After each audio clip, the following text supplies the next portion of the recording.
Let's get this party started. All right. This thing like a little bit crooked. I feel like it is. There we go. All right.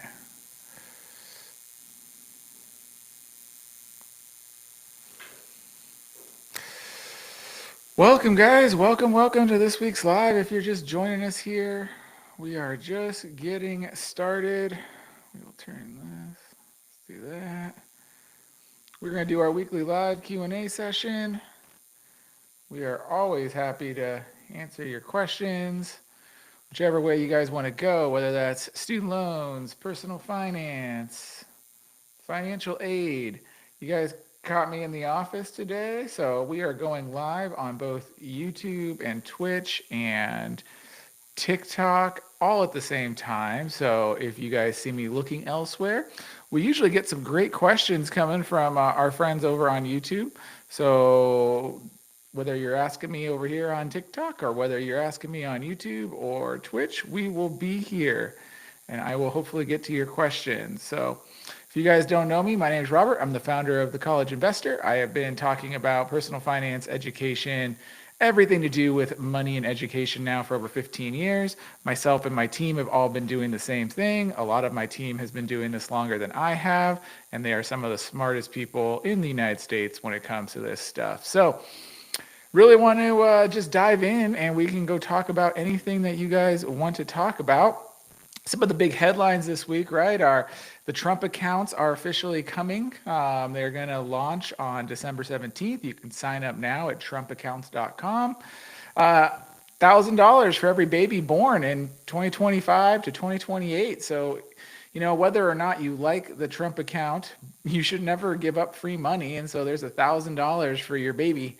And highly recommend you do the IRS form that's required so that you can claim that free money. And if you want to invest in it, you're not going to be able to invest in it till next July. But I don't know if you should add your own money. I think a 529 plan or a UGMA is a lot more compelling than a Trump account when it comes to saving and investing for college. So that's that.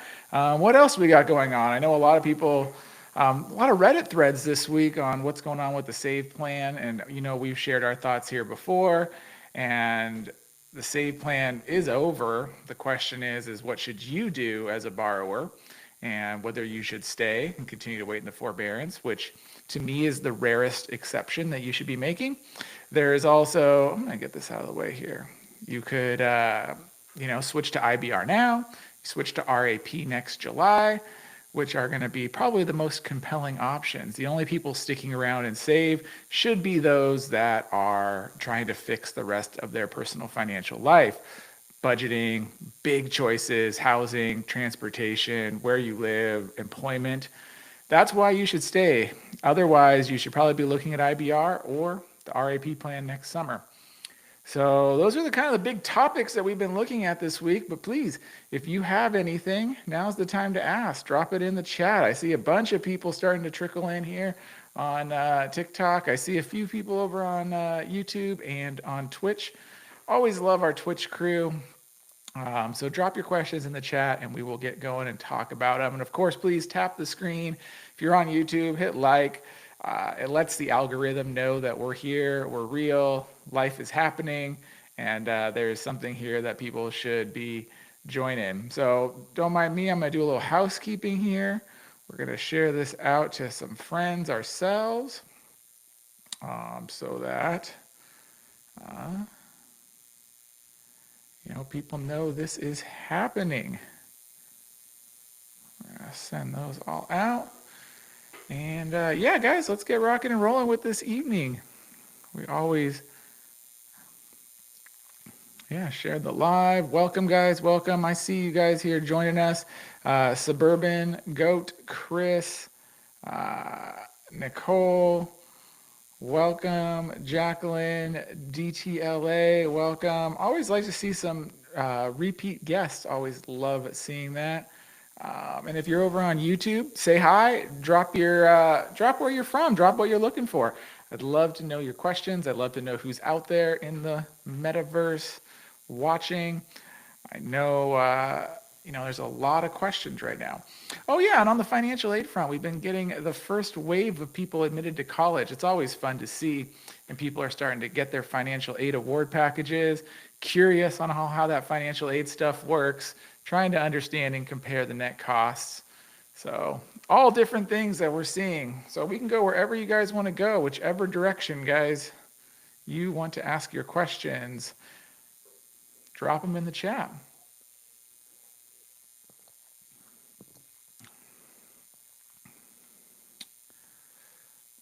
All right. Welcome, Amy. Welcome, Mark. Welcome, Jessica.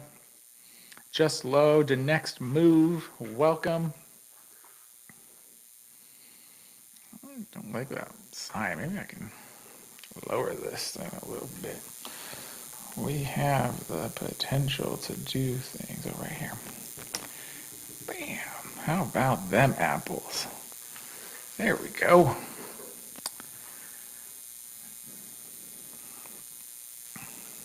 Got that going. Everyone's so quiet tonight. Welcome, traveler. Always nice to see you. Always nice to see people that join our lives. The next move. My student loans are still in Save, and I am not sure what to do with them. Such a common question. Well, so we'll talk about it. So the next move, Save is done, right? And you know it's done. Everyone knows it's done. It's not coming back. There's no scenario where you will ever make a payment again under the Save plan. And I know that a lot of people are like, but my payments were so affordable and so cheap under Save. And they were, but they were also based on your income from as far back as 2019 or 2020 for some people. Other people, they were using their income from 2022. So under all circumstances, your payments would likely be higher. With that being said, you have three options if you're on Save. You can switch to IBR today. And IBR is income driven. It could have a payment as low as zero if you're low income, and it's an option that's available right now. You can wait until the RAP plan comes out next July. RAP is going to be the other income driven repayment plan that exists, and it could be a better deal for some borrowers. And then finally, you have all the standard repayment plans. You can just switch on to those, and those are the best option if you're planning on paying off your student loans. If you're going for any type of loan forgiveness, public service loan forgiveness, long-term in time-based loan forgiveness because you don't make a lot of money, then getting on IBR is likely the smartest bet. RAP is second smartest bet. But you're going to have to make one of those choices. So what I encourage you to do right now, D, is go to the student loan calculators. We have a student loan calculator in our bio. You can run the numbers. What's my payment going to be under IBR? What's my payment going to be under RAP? And knowing both of those numbers, you can start making an informed decision on where I can move to. And if you look at those numbers and you're like, shit, I can't afford either of these, they're expensive, well, at least you have a little bit of time to figure out the other issues in your budget that you can change to afford these payments coming down the road. So even more so, if you're a CRNA, your income this year is about $300K. I'm venturing your income's going to be higher next year. The cool thing is if you get on IBR right now, D, it's going to use your 2024 tax return. So maybe your income was lower last year. I don't know. I'm just guessing. Most people's income goes like that. And so you could lock in 12 months of payments using your 2024 income, which might be lower than your current income. And that might be a nice little buffer to get back into payments. Part two is, as a CRNA, I wonder if you work in public service, because a lot of CRNAs do work in public service. And then you'd be going for public service loan forgiveness on your student loans, in which case you really need to get on IBR like ASAP and get back on track for public service loan forgiveness, right? Because you got to get to your 120 payments. You might pay them off because you do make good money, but you might also get some forgiveness because you've been doing it for a while before you made good money, and now you can get some of that loan forgiven. So run the numbers. You really need to get off Save ASAP, get back on IBR, maybe look into public service loan forgiveness. We'll go there. Melissa, I see you. I don't know if you repeated the same question. Oh, no, you didn't. Here we go. So Melissa, consolidating a second son's Parent Plus loan with my first son's, and how will my PSLF count change? I have 68 credits now for my first loan is around 51,000. The second one will be 21,000. So it's going to be a weighted average on your overall loans. And so like, I'm guessing the second one has 0, right? I'm assuming. So we can do some math here. I'm at my computer today, so we could do that. Let's see what we got here. Divided by 68. We got to do like some like proportions. So we're going to do 68 over 51,000. And then we're going to do 0, 21,000. So your new loan is going to have 72,068 divided by 0.0013, and then we're going to take that, we're going to times that by 72,000. That's not right. It's going to go the other way. I'm going to venture, Melissa, that you're going to end up at about 52 months of credit. But of course, this is just my quick napkin math while we're on a live stream right here. So your new loan is going to be about 52 months of credit. Could be a little less. Again, I'm just guessing on that because it's a weighted average formula. I got to spend a little more time diving in and what your average would be.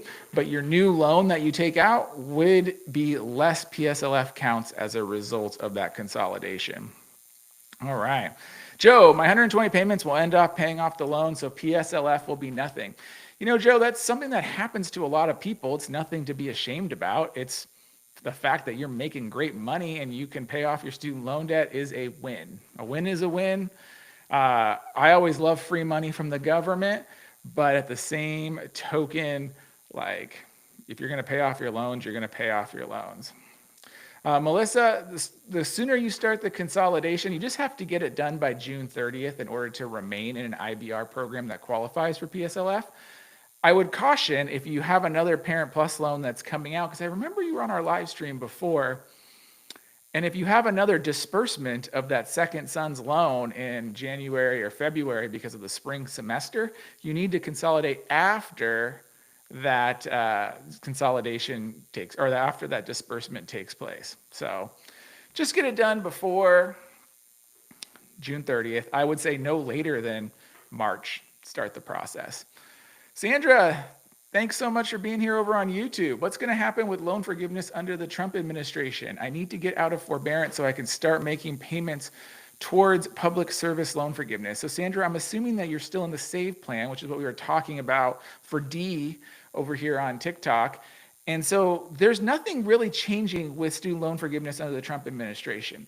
You have to get out of the SAVE plan because the SAVE plan has been ruled illegal by the courts. It's done. SAVE is done. Nothing's happening with SAVE. Everyone on SAVE is going to have to make a choice to get out of SAVE.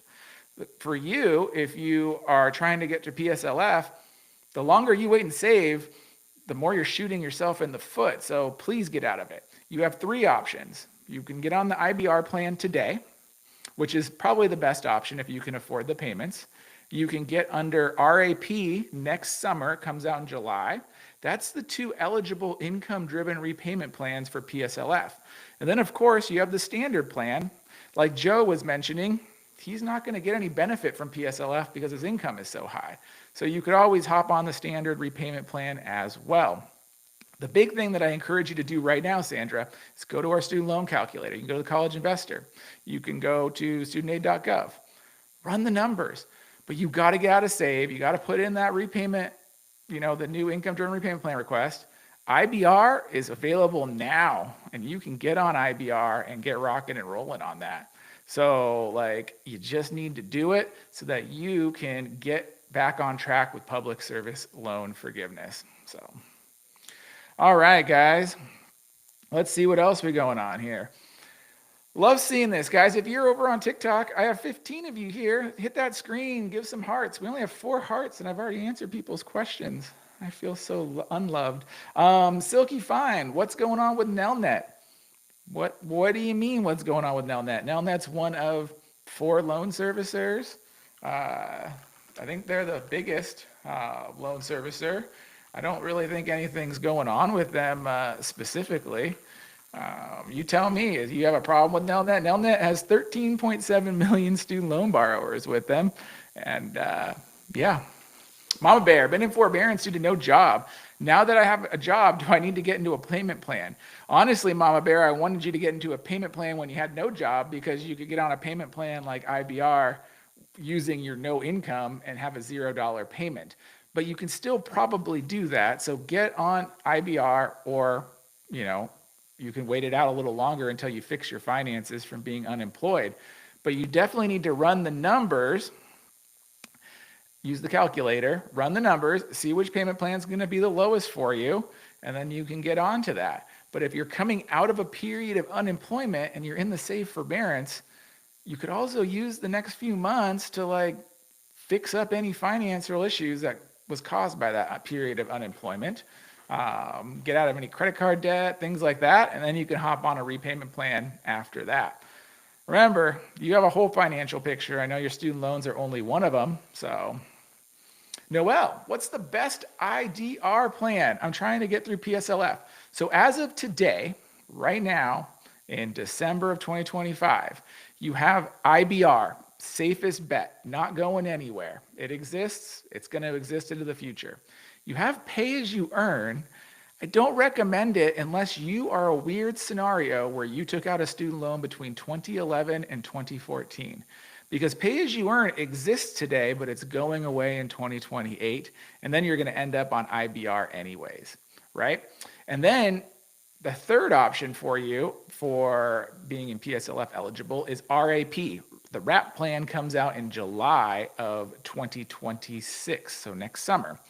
And that's going to be PSLF eligible as well. What's the best IDR plan for you? Depends on when you go to the loan calculator and you run the numbers, and whichever one gives you the lowest repayment plan. That's the best one for you. As long as it's IBR, pay as you earn, RAP. For a lot of people, IBR and pay as you earn are the exact same monthly payment. So in that case, choose IBR because you're not going to have to move again, and they're PSLF eligible. All right, guys, we are 17 minutes into this live stream. If you're just joining us, my name's Robert, and I am the founder of The College Investor. Please tap the screen, give some likes. If you're over on YouTube with us tonight or Twitch, please like our live stream and then drop a comment so that I know you're here. These algorithms need you to tap the screen and give some hearts or likes.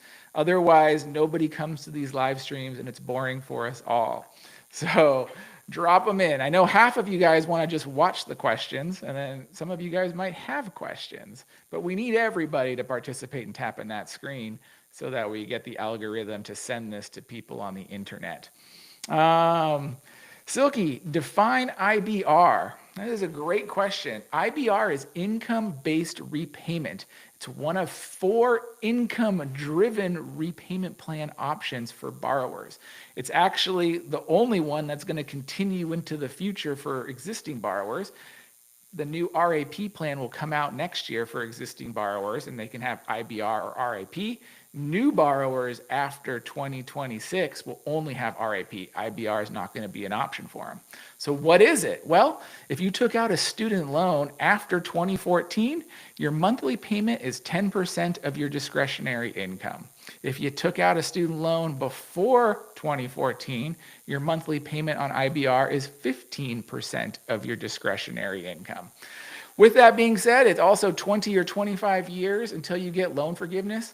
2014 and newer, 20 years. 2014 and older, it's 25 years. So it's just one of the income-driven repayment plans. A lot of acronyms here. I know it is. So IBR, a lot of people mix up IBR and IDR. IDR is like the umbrella.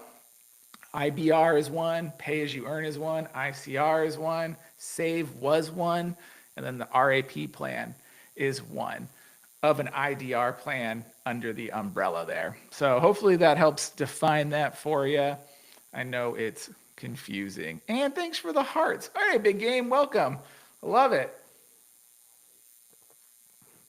Big Game, don't mess around. He gives some hearts right away after jumping on the live stream.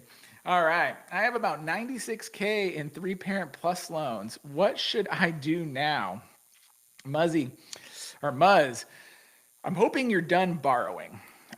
Drop another comment and I'll see it while I'm talking. If you're done borrowing, it's one thing. If you're not done borrowing, we have some things to talk about. But if you're done borrowing your Parent Plus loans, there is a specific action. You're good. You're done borrowing. I saw your comment there. I was checking it out.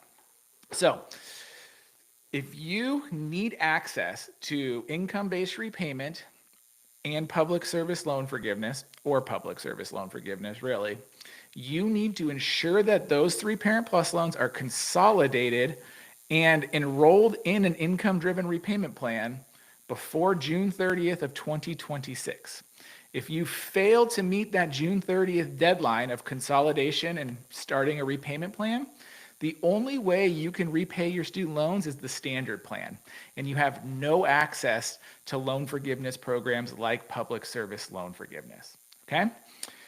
If that doesn't matter to you because you were just going to repay your loans anyways, well, then you could ignore everything I'm saying. But most people want to have access to income-driven repayment plans and or public service loan forgiveness. And so you need to consolidate. I recommend you don't wait longer than February or March. We were just talking about this earlier with another person. So that way, if it takes like 60 days, you're in April and May, and you can get on a repayment plan. So that way you'll be grandfathered in and have access to IBR going forward. So hopefully that helps, Muzz, to do it. Your student will graduate in the spring. Big game, double consolidation. Is there enough time? I don't think there is enough time, but I also don't think that 99.5% of people even need to worry about double consolidation now, because everyone's going to IBR eventually. So the only thing that I see double consolidation helping is like the few people that they had access to pay, and pay is better than IBR, right? If that's the case for you, that sucks. I just don't think there's enough time to get there. So you're going to lose that 5% delta in your student loan payment. But generally, double consolidation's not necessary anymore. Yes, there's going to be a use case. I know that Lisa Gosweller, Student Debt Solutions, she's got a few use cases, but they're very like edge cases. That double consolidation would be a benefit. Like I said, 99.5% of people don't need to double consolidate anymore for Parent Plus loans because they're all going to roll into IBR anyways. Steph, my MOHELA balance is higher than my student.aid.gov balance. What would cause that? Well, they're running off two different data files and they don't always sync. And I know a lot of it got behind with the government shutdown. And so I don't know why. You should look into your MOHELA balance. That's usually the one that's more live, either because interest is accruing and whatnot on the safe forbearance. I don't know exactly what your scenario is. They do eventually sync up, and they should sync up soon, but I know a lot of things were delayed for whatever it was, 45 days, and it's kind of a mess. So, all right, guys, if you're joining us, I see your folks over there on Twitch, and we got some YouTube subscribers there. I love seeing it. So there you go, Steph. Save forbearance. My guess is your save interest is accruing over here, and then they're trying to send the data to studentaid.gov, and then studentaid.gov is not getting their stuff updated as fast because of the government shutdown and all the other things that were going on in the world. All right, April, I'm still in school for my doctorate in nursing. Should I consolidate what I already have in loans? Honestly, if you don't have a Parent Plus loan, April, which I'm venturing you don't, Parent Plus loan, not Grad Plus loan, two different things. There's no reason to consolidate when you're in school. Enjoy the time you're not paying your loans. Enjoy it. Be ready to go and hit that 6 months after you graduate. There's no reason to jump the gun on that one. Andrew, do I offer student loan consultations? I don't, Andrew. So the College Investor, we are a news and media organization. We are not here to do services for you. Our team is journalists. We report, we review, we compare. We are advertising driven. I don't want to sell you on anything.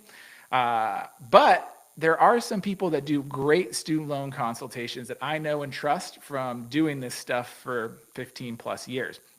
If you, Andrew, are looking for student loan consultations more on the finance side of things, that's because maybe you're a doctor, you're high net worth, you're trying to figure out how to do it with a spouse that maybe you guys are making good income and you're trying to see if I can contribute to a solo 401k and lower this and do that. The finance side of things, I recommend the team at Student Loan Planner. This is Travis and Megan, and they got like 10 other people there. They're all CFPs, like financial planners, fiduciaries.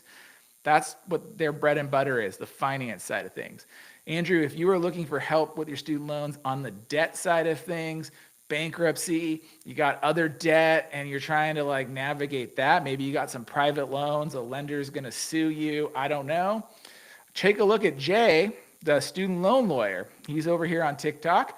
I've known him. He's right up the coast from me, about an hour and a half away. I've known him for 10 plus years. Real guy, real lawyer. And he does student loan debt and bankruptcy. One of like 10 lawyers in this country that specialize in student loan debt. So hopefully those two point you in the right direction. But no, we are an advertising driven organization that does news media. And my goal is to educate you, answer your questions one-on-one, and point you in the right direction. I've been doing this a long time, and I did the student loan consulting thing for a while, and really, I just love the journalism, social media, and that kind of stuff. I'm not into it for, not that I don't want to help you, I definitely want to help you, but there's a lot of nuance to it, and I like the writing and the social media stuff. Chewy, do I think there's a good chance the buyback will stay in place through this administration? I do. I have not heard anybody from our contacts like questioning the fact that PSLF buyback exists. However, there is like a long tail risk, right? Like the longer you go, the less likely buyback will exist. And then Chewy, if we're talking about the SAVE forbearance specifically, remember how buyback is calculated. So if anyone is in SAVE and wants to do buyback, you're not actually saving yourself any money by still being in SAVE, because buyback is going to be calculated at whatever the lowest monthly payment is for you right now, because they do it in 12-month increments. So you're only going to get that repay benefit from July of 2024 to June of 2025. Ever since July of this year, your buyback is based on whatever you're supposed to be paying right now. So IBR, pay as you earn, I don't know. So there's no reason for anyone to be in buyback. Now, maybe you're on a repayment plan and you're hoping in another year or two you could buy back those 12 months. I get it. I think it'll still be here in another year or two, but there is a long tail risk, you know, if we go out 5, 6, 7 years, that it like starts to fall off. And it might not be there, because remember, it is a rule. It's not a law that Congress passed. Same kind of problem we had with SAVE and all the other things. So, sorry guys, of course I touched the screen and it jumps ahead. I love all your comments. Guys, if you're just joining us, my name is Robert and I'm the founder of The College Investor. There's 44 of you in here on TikTok, and I see a few of you guys over there on YouTube. We're in both places tonight because I'm in my office. Drop your questions in the chat and I will get to them, and then tap the screen and give it some love so that the world knows that we are here. Andrew, Parent Plus loans only. I think we got your question though of where to go for help, so I hope that helps you. A lad, 44. I'm in PSLF and consolidated my loans. I've had 19 different loans and wanted to get them forgiven at the same time. I was told that it wouldn't start my payments over. Is that true? It all depends on when you consolidated, a lad. If you consolidated before 2023, they put them all together for you. If you've consolidated since then, it's a weighted average of all your loans. And so you take all 19 loans with all of their payment counts, and your new loan will be a weighted average of all your payment counts on there. And that's going to take some math to figure out what that would be. So Cassandra, what is the purpose of PSLF buyback? It's a great question. So the purpose of buyback is to basically make the public service eligible payment you wanted to make, but the government wouldn't let you make it. And so the SAVE example is a prime one. You were just minding your own business in SAVE, and the court says, sorry, no. Well, you might still want to make your payments so that you could get your loans forgiven because you're working at your public service employer and just going about your business. Well, what buyback allows you to do is to buy back that period of time that you were had in payment by writing a lump sum check to cover that period of time. So you take the 12 months that you had in SAVE, say you were supposed to pay $100 a month, you could write the Department of Education a check for $1,200, and as long as that got you across the finish line of 120, you had your eligible payments. So that's the purpose of buyback. It makes sense, I hope, because basically you're not allowed to make your PSLF payment through no fault of your own. So, awesome, Alad, I'm glad that is the understanding. I'm not going to try to get into the math of 19 loans with you, but you can do the math of 19 loans and figure it back. Cassandra, PSLF buyback is only a PSLF program. It buys back your eligible PSLF payments so that you can get to your 120.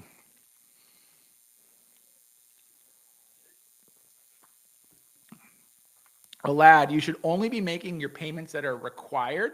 If you have no payment due, don't make a payment. Just make your required payments. Never pay when you don't have a payment due. All right. Cynthia, how do I effectively make payments towards my principal balance when interest accrues daily? So Cynthia, this is where I don't know what repayment plan you're on, but this is why it's extremely helpful to be on a student loan repayment plan. And it's one of the reasons I don't like people just waiting around in the SAVE forbearance, because it is hard, because there's the hierarchy of payments. It goes fees, interest, principal. But if you're on a repayment plan, one, if you're on the standard and it's fully paying your loan, at the end of your monthly payment, you can make an extra principal payment because it's fully covered everything. If you are on an income-driven plan, I would also question why you're making extra principal payments. Not to say that you don't have a good plan there, but usually if you're on an income-driven repayment plan, the goal is actually like forgiveness, not necessarily repayment. So let's figure out the plan that's best for you based on your goal. Are you in the forgiveness camp, or are you in the I'm going to repay my loans camp? Also, when in 2023 did consolidation have to be done to considered included? So the PSLF waiver, which is what it's called, and now granted, I'm on a live here, but I want to say you had to do it by October of 2023. PSL waiver and date. I'm going to Google this right now. We're going to get the right date for you, because I could also be off. Oh, no, I'm off a year. October 31st, 2022 was the last day to consolidate to be eligible for the PSLF waiver, which is what you needed to do to have all of your loans considered eligible for the same count on PSLF. All right. We're rolling here on TikTok, guys. I love it. Make sure you tap that screen. I appreciate you. If you guys are joining us on YouTube or Twitch, say hi, say a question. We saw Sandra over there. I love it. Josie, I'm a 29-year veteran teacher, and I missed my chance of applying. I still have $50K because of forbearance. Josie, I don't quite understand what you mean that you missed your chance to apply. What were you applying for? What's your plan? I'm hoping you're still a teacher. Like, give me another comment here, and let's follow up. Because I love to know it. Noel, I just did the calculator and they mentioned pay would be the best to the lowest pay. Pay again is great, but if IBR is exactly the same as pay, choose IBR. That's it. Realize, Noel, on pay is a fantastic plan, but it's going to end in June 30th of 2028 and you're going to be on IBR anyways. So if they're exactly the same, choose IBR. If pay saves you money, realize you're only going to get to ride that gravy train for another year and a half. Uh, Matt, Unlocking College Admissions. Thank you. Thanks for being here. Unlocking College Admissions, guys, if you are on the admissions track, he has all the knowledge you need. And he wrote a great article that we published on the College Investor today. He was kind enough to share, and it was based on his video from a couple days back on do colleges care if you use AI in your college admissions essay? And yes, some of the Ivy Leagues were like, we care. But I was actually shocked to see that a lot of these schools don't have AI policies in admissions. And he breaks it down and shares some of the quotes from these emails. So click him if you are curious on the college admissions stuff. Cindy, do you have to be consolidated to access public service loan forgiveness? No. Actually, most people don't need to consolidate their student loans. You can do it like the other person commented that he had 19 loans and he wanted it for convenience. But generally, I don't recommend people consolidate their loans with the exception of Parent Plus loan borrowers. Nobody else should really be consolidating their student loans. There's no purpose to.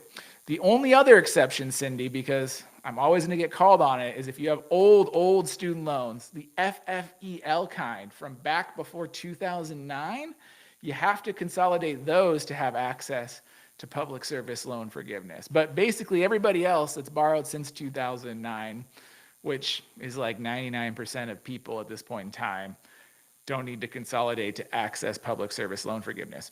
Public service loan forgiveness, so that everyone knows, has 4 main requirements. Number 1 is you have a direct student loan, like we just talked about. Number 2 is you're on a qualifying repayment plan. IBR, pay as you earn, ICR, RAP next year. Those are the repayment plans. And then remember, pay as you earn, ICR are going away. So moving forward, it will only be IBR and RAP. Number 3 is you work for a qualifying employer and you certify that employment. And then number 4, you do that 120 times. You make 120 payments. You really only need to certify your employer every year or if you move, but you got to make 120 qualifying payments that meet all 3 of those criteria. Each loan has its own tracker. So if we went back to a LAD 44 situation where you had 19 loans, all 19 actually had their own payment counts. And so you don't really need to consolidate them. You can for convenience, but you don't need to. All right. Tremendous. Can a Parent Plus loan be forgiven from 2019? Yes, a Parent Plus loan can be forgiven from 2019 if you are in a forgiveness program that gets you loan forgiveness. So the main access points to loan forgiveness for Parent Plus loan borrowers are time-based loan forgiveness through an income-driven repayment plan. If you have a Parent Plus loan, you consolidate said Parent Plus loan, and you get on ICR or IBR in the future, you will get your loan forgiven after 20 years. There's also public service loan forgiveness. So again, you consolidate your Parent Plus loan, you get on an income-driven repayment plan, and you work in public service for 10 years, and you do all the things we just talked about. You can get your Parent Plus loan forgiven after 10 years. You also have the things like death, disability, all those types of things. They all count for forgiveness as well. So something to think about. Matthew in SAVE will start part-time PhD program next August. Will I be put into deferment? I don't know what part-time means, but if you're at least half-time for your program, you will be put into in-school deferment. The forgiveness, I needed to consolidate. So I don't know when you took out your loans, Josie. Again, you got your 4 things that you got to do for public service loan forgiveness, and I'd love to see you get them. Kay Bedwell Music, if I consolidate my new loans into my other current consolidation loan, cancel my 100 PSLF payments. It doesn't cancel them, Kay Bedwell. You'll have a new loan that's the weighted average of all your loans. So hypothetical, I don't know, I might miss your next comment because I don't want to lose all these comments, but if you have 100 payments on this loan, and then this loan has 0, and let's say they're exactly the same amount of money, $50,000, $50,000. Your new $100,000 loan would have 50 payments, the weighted average of the two loans. And so generally, again, unless you have a real purpose to consolidate, there's no reason to consolidate. All right, guys, let's see what we got here. Next one, Cassandra, I've been repayment with an FFEL loan since 2005. I only consolidated to get forgiven on save. What now? Well, Cassandra, you switch to IBR, pay as you earn. There's nothing else to do. Your IBR payment's going to be the same as you would have had under your FFEL loan anyways. I don't know if that's not what you wanted to hear, but that's what's there. Alex, I took the plunge yesterday and I'm switching from save to pay. 2.5 years away from PSLF. Alex, love that for you. I'm glad you're making forward progress. My only thing is if pay is the lower one compared to IBR, then ride out pay into the sunset. But I don't think you're going to make it to the sunset because they're going to kick you off pay in, well, it's going to be close. You're going to have to do your own math there. June 30th of 2028 is when pay ends. So you might end up making a few payments on IBR. So DMAC, I'm in the save plan. What would you recommend? Again, DMAC, I think everyone in the save plan needs to understand their numbers right now. So go to the student loan calculator. You can use ours, go to studentaid.gov. You need to know three numbers. What's my payment under IBR? What's my payment under RAP that goes live next summer? What's my standard plan payment if I'm trying to pay off my student loans? When you know all three numbers, you can start to make an informed decision about your student loans. Then you can layer in something like, am I going for public service loan forgiveness, which then requires me to be under IBR or pay as you earn. And of course, you want to do that sooner rather than later. But once you know all your numbers and you say like, okay, my IBR payment's going to be, $250 a month. Can I afford it?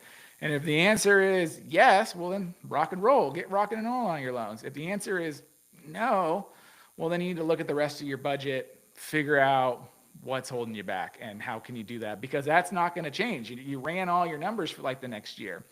And granted, the longer you wait too, the more likely you're going to earn more money. Your payments are going to be higher in the future. So that's why I recommend a lot of people take action sooner rather than later.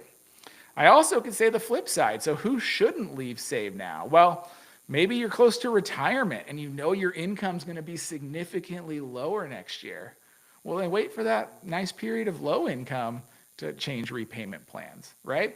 Like there are a few exceptions to who should leave, but generally, if you're going for loan forgiveness, you're trying to pay off your loans, you're trying to get ahead in your life, fix your finances, getting on a repayment plan and moving forward, it's likely the savviest thing that you can do. All right. Alyssa, if we are on save and have 2 more months left of payments before meeting the 120, well, then you need to get on IBR, Alyssa. You're literally shooting yourself in the foot every month because it's not counting for you. Just go get on IBR and get your last 2 payments, Alyssa. Man. Matthew, halftime is in-school deferment. You're good. Can we consolidate just those new loans? You can. Consolidation is a program. It's not the English word. I think this happens a lot too because we speak English. And so when we think of consolidation, we think of taking like all these things and like putting them into one thing, right? But consolidation is actually a federal student loan program where it means you take a loan or loans and you get a new consolidation loan as the output. So you can just consolidate your new loans into a new loan. So Matthew, can I make qualifying payments while in deferment? No, you cannot make qualifying student loan payments while you are in deferment. So here's an interesting one too, Matthew, is for your existing loans, not the new ones you take while you're in school, but your existing loans, you could buy back that period of time. It's a funky one. It is one of the qualifying buybacks because you go into in school and they won't let you make the payments that you want to make. But you also have to you still have to be working the full time on the, all that jazz, but you can buy back that time when you go back to grad school. Tremendous. What documents do I have to fill out for loan forgiveness? Forgive me. You have your Parent Plus loan. So tremendous. You need to consolidate said Parent Plus loan. You need to get on a qualifying income-driven repayment plan. And then you want to use the PSLF help tool if you're going for public service loan forgiveness to get your employment certified. Cassandra, I didn't think I was able to get on pay since my loan. You were not, Cassandra. You are only eligible for IBR. 215 Prime. When colleges ask for my parents' 2024 tax returns, what form numbers do they mean? They actually usually want to see, I'm assuming if it's the FAFSA pulls everything. If this is the CSS profile and you're using iDoc to upload it, they usually want to see the whole thing. 1040s, schedules, A, B, C, D, E, F, whatever they got, like the whole thing. So hopefully your parents have it as a PDF file to just make it easy, and they can just upload the PDF file. ZP MERS 10. Any advice for PSLF buyback? I've been waiting since November 2024 for an agreement. Hey, I'm starting to see some buyback requests processing in your time zone. So hopefully, my fingers crossed. There's no advice except keep waiting patiently. And now that the government's reopened and things are processing again, like my fingers are crossed that you get a buyback agreement before the end of the year. That sounds so crazy. Like you've been waiting over 12 months. That's nuts.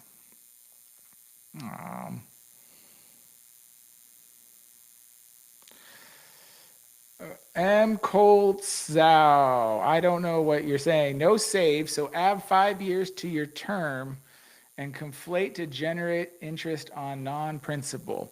I'd be curious on where that's coming from and what you're thinking. So, sorry guys, when I tap the screen. Wendy, I use the calculator. My payment under pay is $10. Seems low. Wendy, if you're low income, I don't know what your income is, how big your family is, but all the payments under IBR, pay as you earn, whatnot, are based on your income and your family size. And I see plenty of, I think something like 37% of all borrowers have a zero or low payment. So, Alex, pay will still count for PSLF. Yes, pay will still count for PSLF.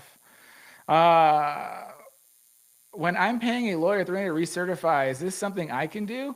HSI, recertifying your employment for public service loan forgiveness is super easy. You go to the PSLF help tool, you go to studentaid.gov, PSLF help tool, you choose your employer from a drop-down menu these days, you enter your name and social security number, and it sends it off to them to DocuSign. Like, you went to college, you can know your name, your address, your social security number. There's no reason you should ever pay someone to do your PSLF form. That is crazy. It's $300. Ouch. That's nuts. Cassandra, since you have a loan from before 2014, you are 25 years, 300 payments for your loan. 20 years would be for those that have loans after 2014. So that would be the answer for you. 70 Lalisa. Do 529 plans affect student financial aid? Yes, they do, but it also has an asterisk on yes, they do. So it depends on who owns the plan and is the student dependent or independent. If mom and dad, if it's like the normal 529 plan setup, when mom or dad owns the 529 plan for the child, the 529 plan is considered a parent asset for the FAFSA. And so it impacts it at about 5.29% of the value is counted as an asset on the FAFSA. If the child's an independent student, or it's like you as an adult, 529 plan for yourself, counts as an asset for you. If somebody other than the parent or the child owns the 529 plan, like say grandma or grandpa, it does not count on the FAFSA at all as an asset. So with this new big beautiful bill. How should I go about pursuing my master's in speech language pathology? Aramis, well, I'm guessing you're not going to be starting this year because it's already going to be the spring. So you don't have to not get your master's. You just have to realize that when you go for your master's, the only federal student loans you're going to get for said master's are going to be the graduate student loan limit. So $20,500 a year. I'm not an expert, but I think it's a 2-year program. So your total borrowing is going to be $41,000 for that master's in federal student loans. So for you, I would make sure that you're looking at programs that you can afford, save money for it, see if there's any type of financial aid, graduate student stuff, whatnot. And then you can still supplement with private student loans. It's not ideal because I also don't think that speech language pathologists make a ton of money after they get their master's degree. But you are potentially going to work at a school. I don't know what you're going to do, but I know a lot of them work at school districts and public health clinics and things like that. So you have access to PSLF, Public Service Loan Forgiveness, for the federal loans, but you will have to deal with the private loans. To me, it becomes a math problem. Like, how much am I going to make by getting my master's? Is it worth it? How much is it going to cost me? And then like run the numbers. That's why a lot of people are frustrated by this bill, because it makes that equation really hard for some people. So I hope that helps. It's Javi. How do I qualify for Grad Plus? You don't anymore after the spring semester. So if you're enrolled in a graduate student program right now, you could take Grad Plus loans one more time for the spring semester here. But after July 1st of 2026, which is the next school year, right? The 2026-2027 school year, there will no longer be Grad Plus loans. There will be direct graduate student loans, but they have different limits. Grad Plus, unlimited borrowing. Kind of crazy, but it was unlimited borrowing. Graduate student direct loans have caps of $20,500 a year or $50,000 for professional school. All right. Tremendous, I froze on you. Well, remember, there's no actual like loan forgiveness application.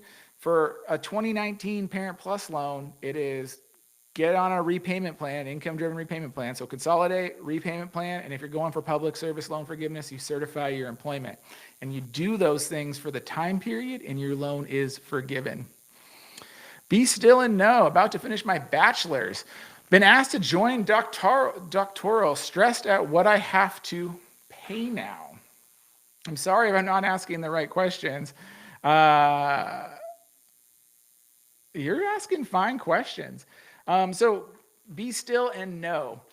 A few things is a lot of doctoral programs offer fellowships and all kinds of ways to pay for it. So if you're thinking of how you're trying to pay for getting a PhD or whatever you're trying to go for, look for the fellowships and all those things so that it's covered by the school. As long as you're in school half-time, you won't have to pay for your bachelor's degree. It'll be an in-school deferment. And then I don't know where you're going to go work, but a lot of people with PhDs go work at some type of public service thing. And I don't know your story, but you can also get on public service loan forgiveness in the future. So remember, when you're in school at least half time, your loans stay in deferment. It's Javi. If I have loans, will I be able to get PSLF in 10 years? I hear they're changing it to 20 or 30 years. It's Javi. Whoever is telling you PSLF is changing, I highly recommend you unfollow them and block them because they are lying to you. Public service loan forgiveness was set into law. The law is very clear. It is 120 payments. 120 payments. Now, it could take you 20 years if you like take some gaps in there, but it's 120 monthly payments to get PSLF. No one's changing it. No one really has a problem with that either. Ria LA, my 21-year-old is in junior college, which pay, but he will transfer to a 4-year in 2027. Is he a dependent for Pell Grant? Well, let's do some math. If he's still going to be under 24, so yeah, he will still be considered a dependent student as long as he's under 24. Also, assuming he's not married, doesn't have kids of his own, doesn't join the military, or any of the other things that make him non-dependent. But age alone, he should still be considered a dependent student for you, and assuming he's unmarried and no kids. So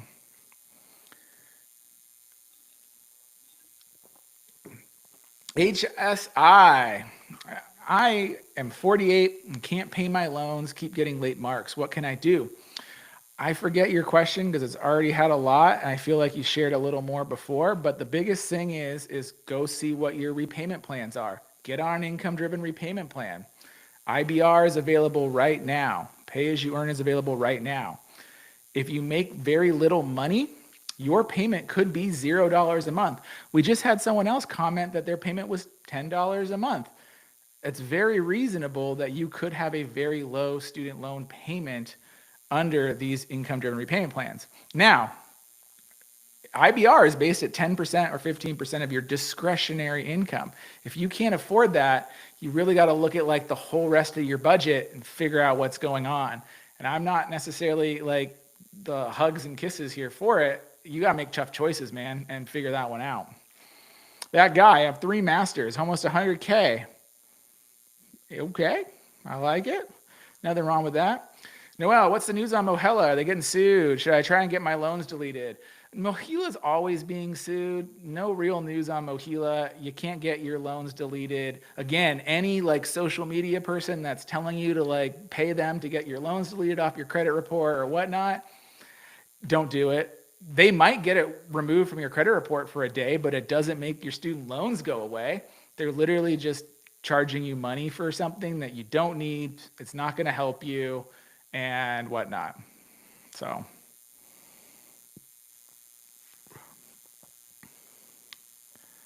all right, sorry guys, I'm going to catch up here on some of the comments. Let's see here. Thank you guys. We're going for an hour. I love this. All right, let me see if we're catching up. HSI, does working for a college count as public service? I'm going to assume the college is a public nonprofit college. Then yes. If it's a for-profit college, then no. Public service requires you to work for the government, the state, nonprofit, things like that. So, all right. Nita, do I know anything about possible tax implications for public service loan forgiveness? So it is written into the law, Nita, that public service loan forgiveness is always tax-free federally. There is no tax federally for public service loan forgiveness. Again, a lot of people are getting confused because the tax bomb is coming back in 2026 because the tax-free on student loan forgiveness is expiring. And maybe you just read the headlines. Well, PSLF is always tax-free by law. However, other types of student loan debt are not tax-free by law, including time-based loan forgiveness for like income-driven repayment plans, borrower defense to repayment, things like that. They are not tax-free. Public service loan forgiveness, death and disability discharge, always tax-free by law. However, another asterisk, because taxes are complicated and that sucks, every state gets to choose their own tax rules too. And so Mississippi taxes public service loan forgiveness because Mississippi sucks for public service loan forgiveness. I don't know why they do it. I don't know why they haven't fixed it. They're the only state that does. So, all right, guys, we've been going for an hour. My name is Robert. I'm the founder of The College Investor. If you're not liking and subscribing, please do. If you're joining us, we're also on Facebook tonight. You can follow our live over there. We're also on Twitch. But please like, subscribe, and follow. You know we bring you the latest on higher education and personal finance news. I have been doing this since 2009. My team has been doing it way longer than I have. We have members of our team that testify before Congress. We were cited by the Supreme Court. Like, they literally built the first FAFSA in the 90s. We've been doing this. This is what we do. We do education and personal finance and how it all ties together. And Not necessarily the funnest thing to talk about, but it's important that you know it because it's impacting your life. So drop your comments. I love talking about this stuff, and we're going to go for at least another hour or so. So keep it coming, guys. All right, what do we got here? All right, we got to do this TikTok verification. Melissa, I'm in ICR now for my Parent Plus loans. Sorry, of course, the comment skipped right when I saw you saying that. What will the new options be? You will be able to have IBR going forward. So ICR for Parent Plus loans is going to phase out and you're going to migrate into IBR. So I am paid ahead by one payment. If I don't make my payment this month, will it still count towards PSLF? Yes, you can do that for up to 12 months. I don't recommend it, but yes, you'll be fine, Super Mario.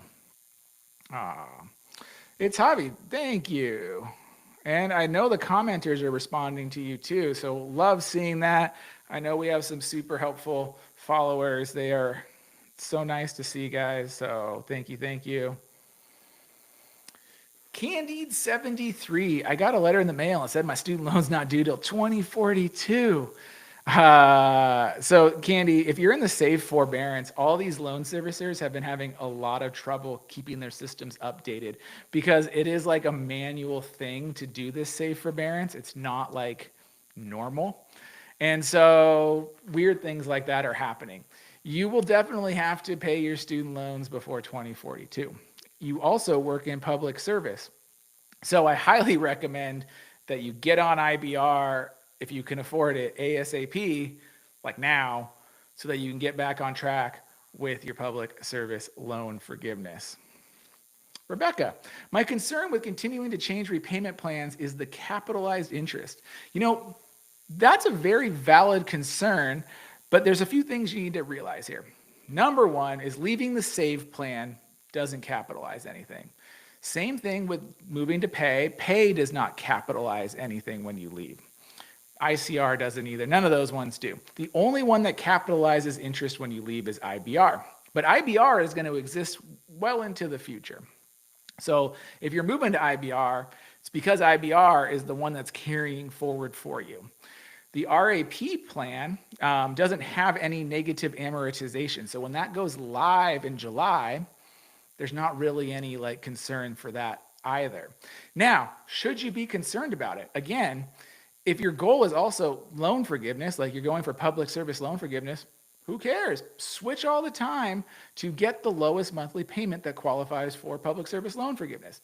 I don't recommend you actually do it all the time, but it doesn't matter because if your loan balance balloons out, you're getting it forgiven anyways. So there is a little concern with capitalized interest, but really only if you're in IBR and you're leaving IBR. All the other ones, there's not really any concern about it. So hopefully that helps, Rebecca. Rico, I'm in forbearance under SAVE right now, and I'm hoping to go get PSLF. If I go IDR, it'll be $500 a month. I'm thinking about writing out the forbearance and seeing what happens. So Rico, remember, this time does not count for public service loan forgiveness. And you can buy it back in the future, but do you know what your buyback payment's going to be? It's going to be the lowest monthly payment right now.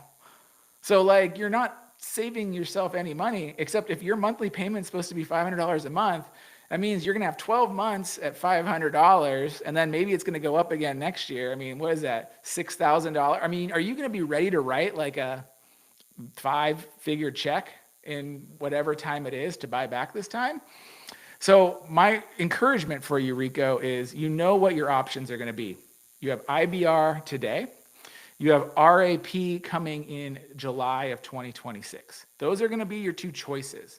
So go use the calculators. Go see which one is going to give you the lowest repayment plan. And if you can't afford it, well, then spend this time to fix some of the structural issues that mean, why you can't afford it, and then hop on a plan. But realize that you're not going to buy this back either because the buyback is going to be what you're supposed to be paying right now. So I don't see any benefit to you for writing it out, except I see potential future heartache about not being able to afford a massive lump sum payment that you're going to have to make if your monthly payment really is $500 a month. Cassandra, IBR calculated my loans will be forgiven at 2050. ICR is 2032. Remember, ICR is going away though, Cassandra. So, and I can't imagine. Remember, so also, Cassandra, if you're using the student aid estimator, it's assuming that you're making it from today. It doesn't realize you have a history. It doesn't pull it in all the time. So my venture is the 2032 is right based on your original comment. It doesn't restart the clock switching over to it. So keep that in mind. All right. Here we go. Pam, I owe $120,000 Parent Plus loans and can retire in 3 years. Approved. Can I make and I'm going to retire in 3 years. Can I make 120 payments in 3 years? Oh man, if only that was doable. Sorry, Pam. I don't want to be the bearer of bad news, but no, you can't just make 120 payments in 3 years. You have to make your monthly payments. And so, yeah, sorry. Cassandra, I'm catching up on your comment, but I hope I got you. It's going to based on when you started repayment in 2005. The student aid estimator doesn't always pull that in when you're trying to calculate your payments. Tim, worked during nights, took 4 classes a week and paid my own way. Love it. That's great. Brittany, will wrap payment count spouse's income if you're married filing separately? No, neither of the repayment plans that we're going to have, IBR, RAP, are going to count your income jointly if you file your taxes separately. Brittany, before you go down the married filing separately route, please run the tax numbers, especially with all of the massive tax changes that went into effect with no tax on tips and no tax on overtime and no tax for seniors and who knows what else is out there. Married filing separately could cost you a lot of tax dollars, potentially. Not to say it will, but potentially. I just want you to run the numbers first so that you know what you're going to save on your student loan payment versus the increase. You always will have an increase. The question is will you save $1,000 a year on your student loan payment and only increase $200 a year in taxes? Or will your tax bill go up $2,000 a year to save $1,000 on your student loan payment? You don't want the second one there where you're paying more in taxes than you save. So HSI, I have 6 loans in default. What are my options? So you have a couple options. Your options are limited. The recommended option, if you're in default on your student loans, is rehabilitation. So you need to call up your loan servicer. You say, I want to rehabilitate my student loans. You make 9 payments that you can afford at the lowest income-driven repayment plan. And if you can't afford that, you can maybe negotiate them to make like a $10 payment. And you get your loan out of default. If you can't, you can always consolidate immediately and get on an income-driven repayment plan. But you definitely want to do it HSI because being in default is going to get really costly here very soon. They're going to start taking tax refunds this year, garnishing your wages, all that stuff. So call your loan servicer, ask for rehabilitation. That's the best one. Consolidation, it's a far second. It works, but rehabilitation is the better one. All right, guys. We are still going to go here for quite a while. I love this. If you are just joining us, please like and tap that screen. We haven't got a lot of likes in there in a minute. And if you're over here on YouTube, give the live a like.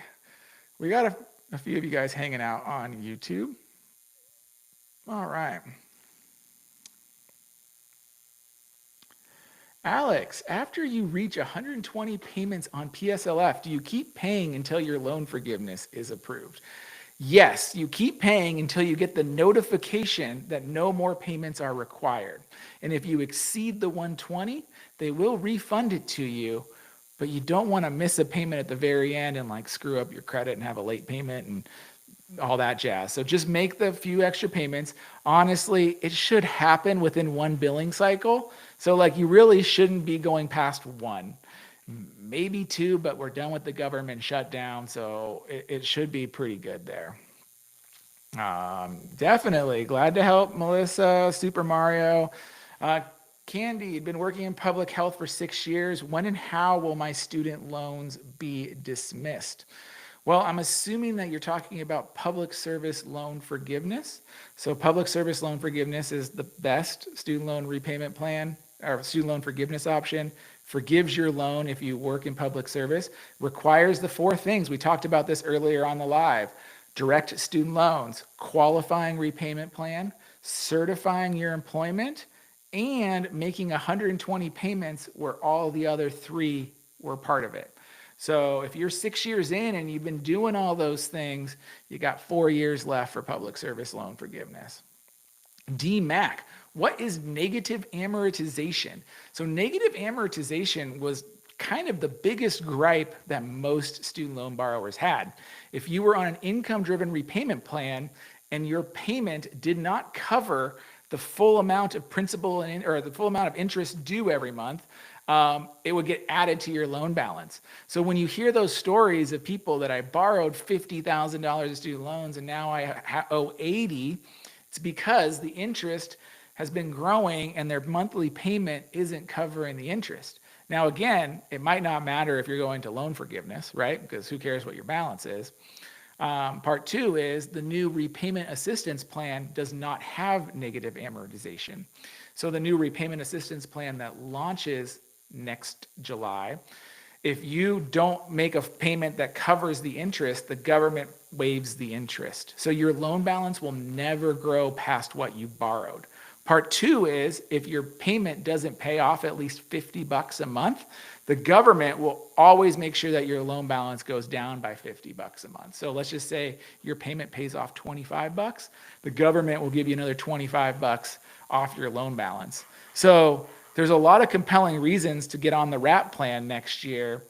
Again, PSLF doesn't matter. Long-term loan forgiveness, RAP can be compelling if you're worried about a tax bomb, but those are very helpful things and some of the biggest things that student loan borrowers have been asking for. Jan, when your loans are discharged, they remain on your credit. Yes, they'll always be on your credit report for 7 years until they fall off, and they'll say whatever their status is: paid, forgiven, discharged, closed, whatnot. Like, it'll be on there. A Hood, I applied early decision to Brown and had no idea about the CSS profile and didn't think I was going to get no aid. I feel so stupid I didn't even think about it. Don't feel stupid, just get it done. You still might get aid. I see plenty of millionaire families get financial aid packages, but you got to do the effort to get it done. Definitely do it. And then definitely do it again the next year. I don't know if any of you were on our FAFSA webinar with Joe from Stacking Benjamins, but we talked about this, and Joe is a prime example of why you want to do the FAFSA and the CSS every single year. He got nothing the first year, but then his kid got like 20 grand the second year because so many families transferred, left, or didn't do their FAFSA and CSS, and so the school had this bucket of money, and since they did the FAFSA and the CSS, they got a scholarship the second year. So keep doing it. One-Eyed Man. I am on Save and I will hit my 120 in June 2026. Should I stay in Save or change to IBR, ICR? One-Eyed Man, remember, this time in Save isn't counting towards your 120. So you definitely should change to IBR. And you can buy back this time, but your buyback is going to be based on the lowest legal payment that you're supposed to be making right now. So again, there's no savings for you sticking out in Save. It's actually only going to make it a bigger buyback for you in the future if you can write that check. So I highly recommend that you get on a repayment plan ASAP so that you can get that milestone done. Kelsey, pay since 2017, 0160. Have the chance to sell my house to pay it all off and have $50K left. That's cool. I don't know if you're looking for an opinion on that one, but I would always go back to what's your plan. So like you took out this debt, you still owe 160. If you're going for public service loan forgiveness and you're going to get public service loan forgiveness, like you don't pass up free money. If your plan was to always pay it off because you don't have any eligible way to do it, yeah, getting out of debt's going to be a massive lift on your monthly budget every month, and that could be a very big thing. So hopefully that gives you a little bit of what I'm thinking when I read that. Michelle, going into repayment in January, am I safe to go with the pay repayment plan again? Michelle, you are totally safe to, but remember, pay is ending. And so my only thing I would say is if IBR is the same as pay, you're going to end up on IBR anyways, and it will save you from having to change repayment plans again. But again, you're fine on pay. Pay is going to end. Our conversations with the loan servicer said they're going to kick everybody out of pay sometime between late 2027 and early 2028 so that they meet the deadlines in the One Big Beautiful Bill. So you got another year and a half, 2 years maybe. But again, if you have a choice and the payment is identical, choose IBR. Kayla, I haven't heard from Mohila in months. Why are they silent during all of this? Kayla, what are you looking for Mohila to tell you? I mean, they're not social media people. They're not a news organization. They're a loan servicer. Assuming that your email is updated and your address is updated, you'd get any communication that's required by law. But they also don't get paid to like host webinars and things like that and help you. Like they get paid to send you a statement when you're required to get a statement. So I can't see them going above and beyond when they basically like make no money as it is and they're getting sued left and right. So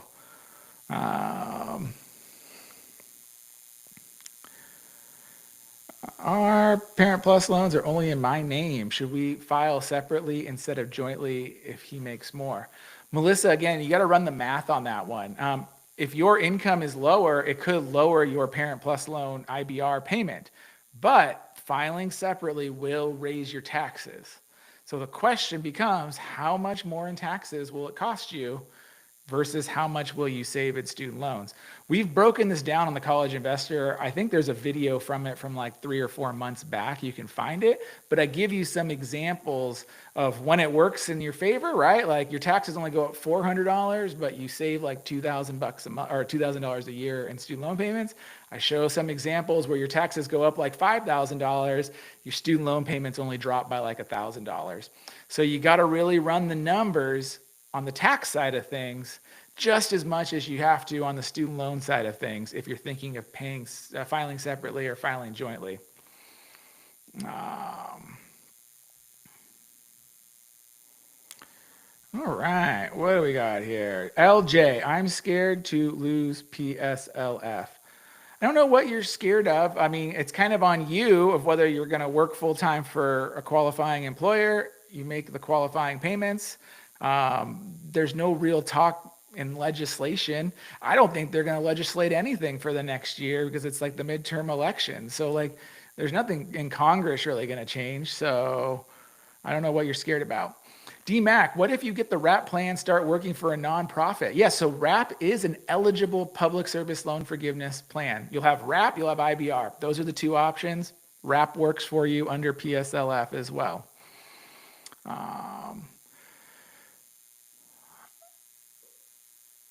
LJ, I'm guessing you want to say refinance a 6% interest rate now that my credit is good. You never want to refinance federal student loans, especially if you're going for PSLF. And LJ, if you're going for PSLF, who cares what your interest rate is? Your goal is forgiveness. Your interest rate doesn't even determine your monthly payment because it's based on your income, not your interest.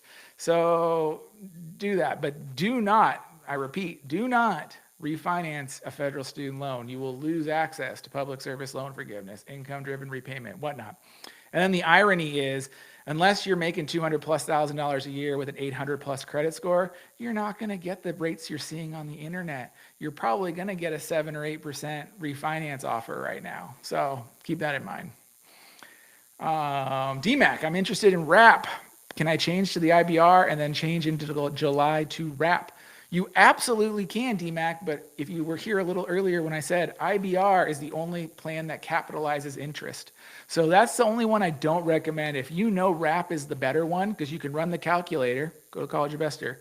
If WRAP is better for you, just wait this 6 months. Pay off other debt, build up an emergency fund, do your IRA, and then be ready to go when WRAP goes live. I wouldn't just do it and then jump in 6 months unless you have a compelling reason to. If you're going for public service loan forgiveness and you're eligible now, not in the future, like you mentioned in your last comment, you know, uh, that, you could go now, but again, I didn't sound like you're eligible for PSLF now. Levi Smith or Levi Smith, what do I think of NVIDIA long term? I would have concerns about NVIDIA long term simply because literally every single one of their customers is doing every single thing they can in their power to not buy their product. They want to invest in like architecture and research and development, and how do I spend less with NVIDIA?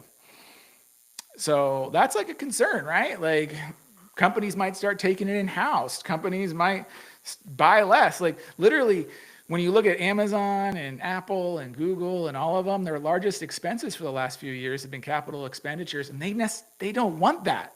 They hate that they have to buy this stuff. And so they are spending billions to figure out how to not buy NVIDIA's products, which is not necessarily a good thing that you want to do there. So something to think about. I don't know. I'm not a predictor and I don't pick individual stocks. But when I see this AI bubble, that's one of the things that I find ironic is that every company does not want to buy your product and they hate the fact that they're buying it and they're spending billions to not spend billions with you. So... Liz Kitts, I have PSLF 78 payments. I have been working at a new employer for 2 years. Can I pay for months? Did you have a second part of your comment?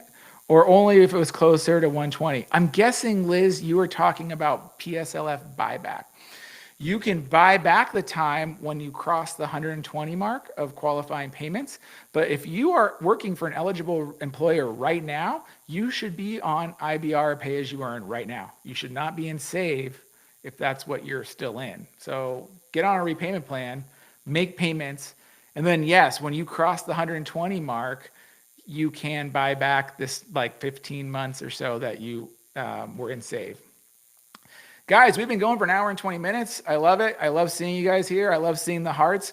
Please, everyone, like, subscribe, and follow. Give some hearts on the screen to let the algorithm know that we are here and we're alive and we're talking and I'm answering your questions and hopefully answering them helpfully. And if you guys are here with us, we are also over here on YouTube and Twitch. Some people like to watch on a computer or a TV screen. You can do that tonight because I am in my office. So there we go. Thanks for all the love, guys. I'm feeling it. Elise, I'm on IBR 10 years and PSLF, direct loan, ECF 10 years. I'm missing 9 payments. What is taking so long? I don't know if you mean you're waiting on 9 months of buyback. If that is what your question actually is, Elise, of buyback. So if that is the case, wait, I see another comment.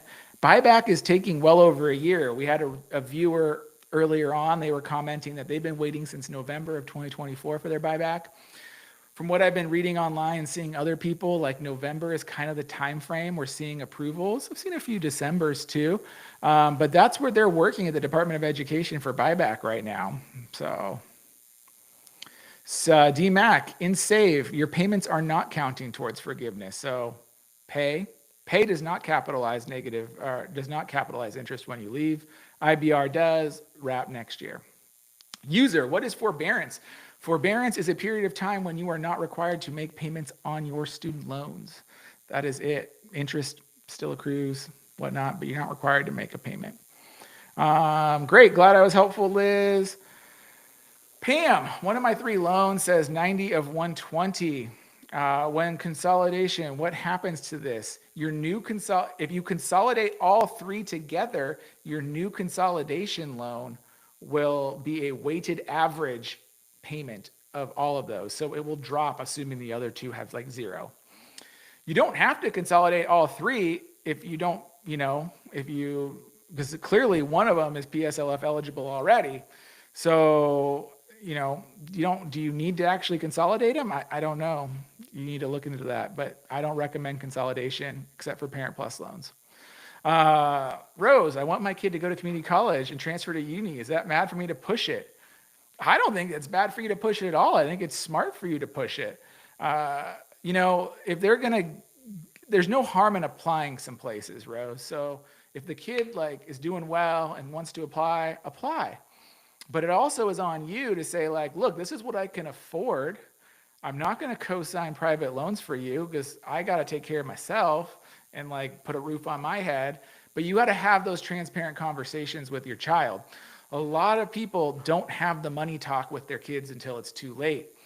And the irony is when you do this college stuff, they all figure out the money anyways, but they've seen it for 18 years of their life. And then as you get older, your kids take over everything for your money and they'll know it all. It's like, don't hide the money. Be very transparent with the money. This is what we got. This is what we can afford. This is a great path for you. Also, what does the kid want to do? Again, never hurts to apply. Applying is easy. Put the application out. What if they get a free ride to Harvard? I don't know. But at the same token, if they don't get a free ride to Harvard, going to community college and transferring to uni is great. All right. Let's see what we got here. Hillary, I have 2 letters stating 2 different recertification dates. I am so confused.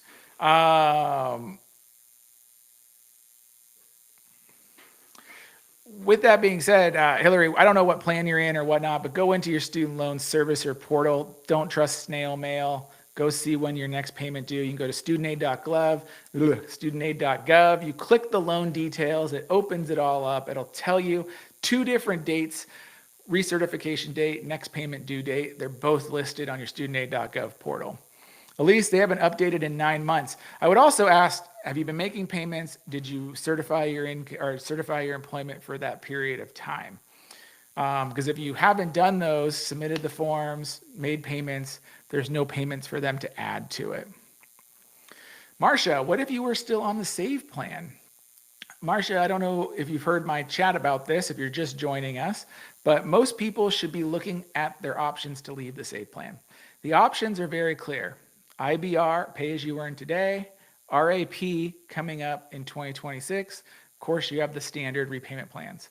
Depending on your goals and your financial ability to pay, you should know what you're supposed to pay and then decide which one you should be moving towards.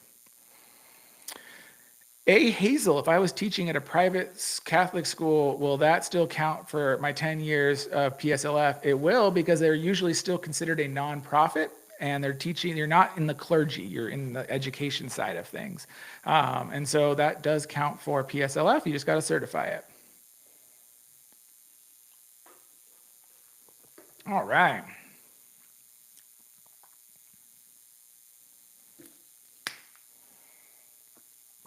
Pam, if one already says you have payments, it means you might have already consolidated. So I would really take a deep dive into that or call and ask before you start consolidating and messing up your payment counts. All right. What do we got here? AZ, explain what you said a minute ago about SAVE not qualifying for public service loan forgiveness. So SAVE forbearance, what you're in right now, does not directly count for public service loan forgiveness. This time is just wasted. You can potentially buy back the time in the SAVE forbearance once you cross 120 payments. Now, the irony is you buy back in 12-month increments, right? So the period of the SAVE, I'm using SAVE specifically, but July of 2024 to June of 2025, remember, SAVE's legal. They're going to calculate under repay. But ever since July of 2025, whatever your buyback's going to be is going to be whatever you're supposed to be paying right now under IBR, pay as you earn, the lowest plan that's available to you. And so you could potentially buy these back in the future. And I say potentially because the longer we go out, the higher the risk buyback doesn't exist. Also, the longer we go out, you could buy back, but if you can't afford the buyback, you're screwed too. Like, there's a lot of risk in buyback versus hopping on a repayment plan when there's no risk, because even your buyback today would be the same dollar amount you'd be buying back for in the future. And like, we've seen how that goes. So hopefully, AZ, that makes sense. I hope that clarifies it for you. But your time right now in the SAVE forbearance doesn't directly count. Great. Love it. I'm taking this as a sign that we were helpful for you. I love it. D-Mac, thanks for answering my questions. I'm happy to. One-eyed man, my payment, if I switch to ICR, is estimated to be $800 or $1,300 a month. I only qualify for ICR. So 2 things with this, one-eyed man, and I already forgot our conversation from like 5 minutes ago, so I apologize. But if you have a Parent Plus loan, yes, you'll only qualify for ICR, and then next summer, you'll be able to move to IBR. If you don't have a Parent Plus loan, you will be able to move to IBR sometime next year. There is what we're calling a glitch of the partial financial hardship problem, where this was removed by the One Big Beautiful Bill, and they're supposed to have that done in December of 2025. We're in December of 2025. So the system should update. So one-eyed man, I would rerun that for you in January, and hopefully you'll see IBR come up as an option for you. All right, guys, we are still going here. We've been going for an hour and a half. If you haven't yet, please like, subscribe, and follow. Tap that screen, throw some hearts. I can't believe we're only at 3.7K hearts. Usually we're at like 9 or 10K at this point in time. That's okay. I love you guys back, but like throw some hearts down there. If you don't know, tap that screen. It doesn't cost you a dime, but it tells the TikTok algorithm that we are alive and well and things are happening here. Maggie, if your income is currently a lot lower than last year's tax returns, what do you do? What you do is when you're doing the income-driven repayment plan application, you don't use your tax return from last year. You use the alternative documentation, and you choose that link, and then you upload your proof, pay stub, whatever it is that shows that you're making less money this year. And that will be, it's going to take a little bit of time to process, a little slower, but then that will be used to calculate your new repayment plan based on your current lower income. Pam, when verifying employer for PSLF, is it just the current employer or all previous employers? So Pam, it's all the employers you want to qualify for PSLF. If you've never submitted an employment certification before, you want to go back and get all those, and you might have to knock on some doors and ask the HR to get that for you if they qualify. But if you've never done it before. So, that's why we recommend you do it every single year, so you're not having to go back in time and like knock on doors. Cassandra, you just tap the screen, you go tap, tap, tap, tap, tap. I learned that one too. It's funny because I've been doing this online thing since 2009, and we've been creating content online. I'm a writer by heart. Video is not typically my jam. But now the world we live in is all TikTok and video. And so here we are. We had to adapt our business and adapt our way of doing things so that we can help each other and answer each other's questions. And we're here for you guys. Alex, 2 years from PSLF. In 1 year, I can buy back the time spent in save while in pay. Should I stay in pay? You should just stay in pay, because remember, your buyback, Alex, is not going to be based on save anyways. Like the save payment will never, ever, ever again show up in the history of your student loan payment. From July of 2024 to June of 2025, that period of time will be based on repay, which is not going to be very different than your pay payment. It's going to be repay. And then your period of time from July of 2025 to now is going to be under the lowest monthly repayment plan, which is your pay payment, right? And so there's no benefit to you from doing anything different now. QXO, I don't do any one-on-one consultation, so we're a news and media organization. My job here is to read this stuff, write about it, talk to you about it, answer your questions, try to make it personal. But we're a media company. We get money by advertising. We work with partners. We work with financial brands. And we've been doing this since 2009. Website is our primary at thecollegeinvestor.com. We have our video channels. We have our podcasts. So however you like to consume your content, we are there for you. But if you do want someone to help you with your student loans, we recommend my friend Jay at the Student Loan Lawyer. He's here on TikTok. You guys might see his videos. He's got a really nice looking office. And then if you want more on the financial side of student loans, I like Travis and Megan at the Student Loan Planner. They are a fantastic team. The difference is what are you looking for from a consultation perspective? You a doctor, you making good money, and you want to figure out what levers you can pull? Or are you struggling with debt, medical debt, private student loans, and like you need to look at the bankruptcy route? Kind of whichever way you want to go, those are your options for paid help. We're not the paid help people, we're the news people. But thanks for asking. Mo, do you think starting on pay, if you qualify, is smart? Mo, it is smart to get out of save and on a repayment plan. If pay is the lowest repayment plan for you, great. I would see if IBR is the same as pay, because if IBR is exactly the same monthly payment, do IBR, because IBR is not going away. Pay goes away in 2028. So you're just gonna have to switch over to IBR. So that would be my recommendation to you. And I don't know what you mean with what happens to the government. Like everything with student loan policy is 98% set for the next 5 years.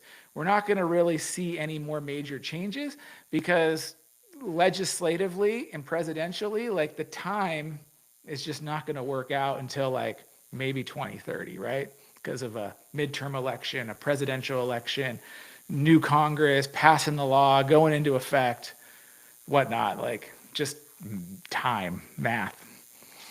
Johnny, I work in healthcare and moving to a fellowship in July with a pay cut. Should I switch to IBR? Or should I wait to switch until IBR until then? You're costing yourself kind of time and payments right now. So Johnny, my recommendation might be to switch to pay if you're eligible for pay right now, make those 6 months of payments, and then you can look at RAP or IBR when you start your next fellowship next year, or even go a little longer and see, get settled, and then get that new payment there. So Michelle, well, with both pay and IBR, it shows my payment at 0. Should I still make interest payments? So one, if both payments are the same, I recommend IBR simply because you're going to stay on it. You're not going to have to leave. Pay, you're going to have to leave in the future. With that being said, I never, ever, ever, ever recommend that people pay extra on their student loans when they're in forbearance or when they're on an income-driven repayment plan, and the goal is to get your loans forgiven. So my venture is, if you have a $0 payment, you also probably don't make a lot of money. And so are you good on your credit cards? Do you have a savings emergency fund? Are you contributing to your retirement account at work, or if not at work, in your IRA? Like, those are the things that you should be doing when you have a $0 loan payment, not making extra money and giving extra money to the government that you're not required to pay. Mo, yes, but wouldn't the interest capitalization be less if you ride out pay for the next few years, assuming all your loans qualify? Again, the interest doesn't really matter, though, for anything in public service loan forgiveness. Let that thing balloon up to whatever you want it to balloon up to, because you're getting it forgiven, Mo. So with that being said, yes, the interest capitalization could be less, but for public service loan forgiveness, time-based loan forgiveness, most of that stuff doesn't really matter. When you move to the RAP plan, there's no interest capitalization, and there's no negative amortization either. I think a lot of people get freaked out by student loan interest in general and interest capitalization, and it happens. It is a problem for some people, but again, it's a generally overblown fear that a lot of people have. Michelle just graduated and trying to find a real job still. Payment 0 for now. Then ride that bad boy out, build up an emergency fund, pay off other debt, and then make a plan. One of my recommendations is to just check on everything every year. How am I doing with my income? Am I still on the goal? Is my goal loan forgiveness? Is my goal repayment? Based on what my goal is this the right repayment plan to get there? Lainey, when you say not to pay extra due to seeking forgiveness, what if you're doing 20-year versus PSLF? Again, Lainey, if your goal is long-term loan forgiveness, time-based loan forgiveness, don't pay extra on your student loans.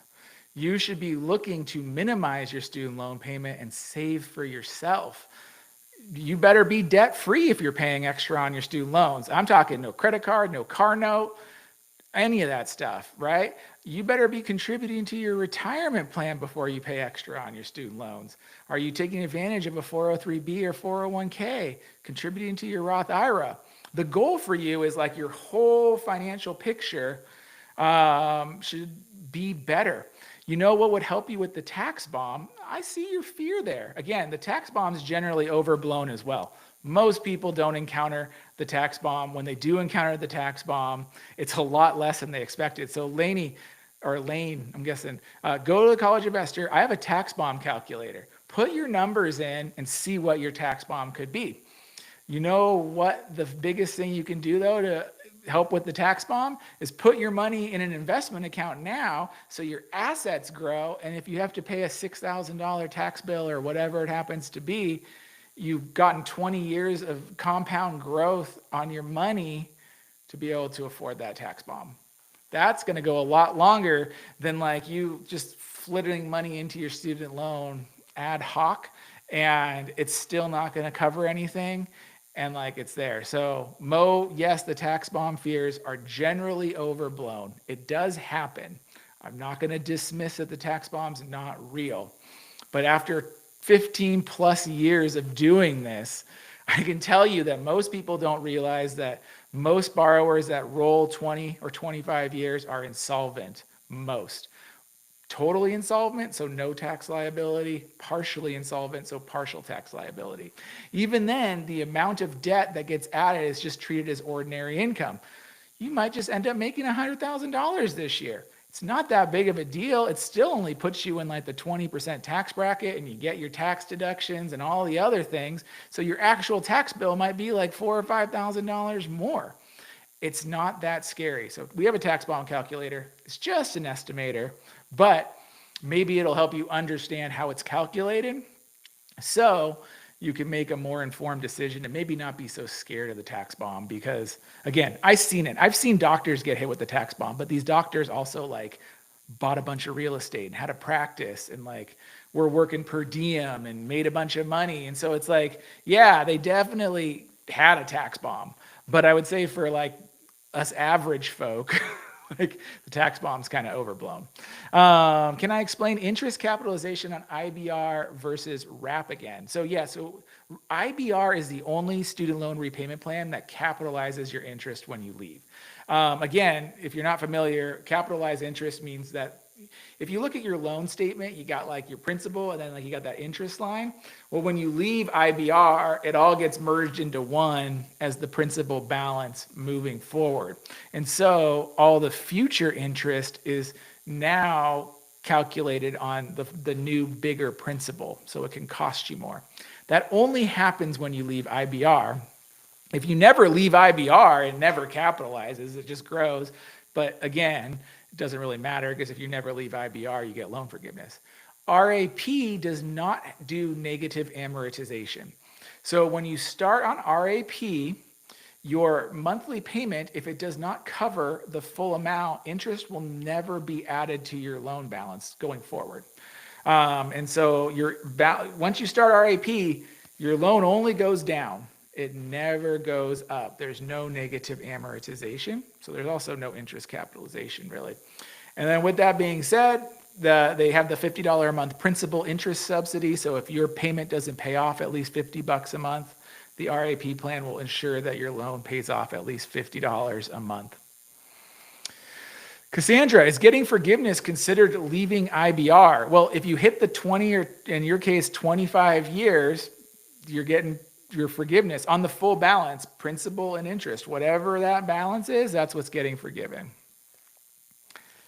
Laney, for $300,000 loan balance, $120,000 income, would you recommend IBR?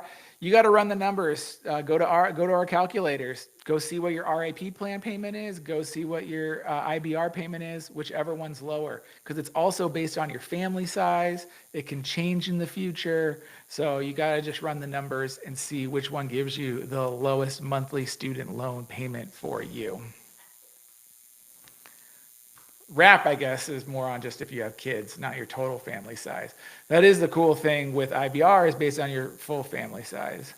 Um, you know, so. All right. Thanks for the hearts, guys. I love it. Let's see. Ryan's gal, 50,000 in debt from private college, and it's a private loan. Any suggestions? That's challenging, Ryan's gal, and I don't really have any general suggestions other than make a plan and start doing the plan to pay it off. You can look at plans like Debt Snowball, Debt Avalanche. Basically, you line up all your debts in order, all your loans in order, and you start attacking the smallest balance, then rolling your payments into it. But when you have a private loan like that, there's really not a lot of options except how can you brute force get as much income as you can to eliminate that debt. And then you just go to the next loan, the next loan, and next loan until you're debt free. All right. Oh, thanks, Elsa. Appreciate it. Man, we are still going strong here. We've been going for an hour and 45 minutes. Cassandra, lots of great questions. Blanca, Lane, thank you. I see a few of you guys here. Lisa, Luis, Kev. I feel like, Kev, you've been here before. Enjoying my piece. You are a regular. I love seeing you here. Kristen, Savannah, Gertie and Scarlett, Jackson, Adriana, welcome. I see a few of you guys over there on YouTube. So if you want to go on the big screen, we're on YouTube as well. We're also on Twitch. So we always have a few people that like to hang out on those platforms as well. We'll go for another 15 or 20 minutes, guys. So if you have any more questions or you're just joining us, I'll be here. Let's drop them in the chat. And please, if you haven't, like, subscribe, and follow. Throw those hearts on the screen. I'm going to take a water break.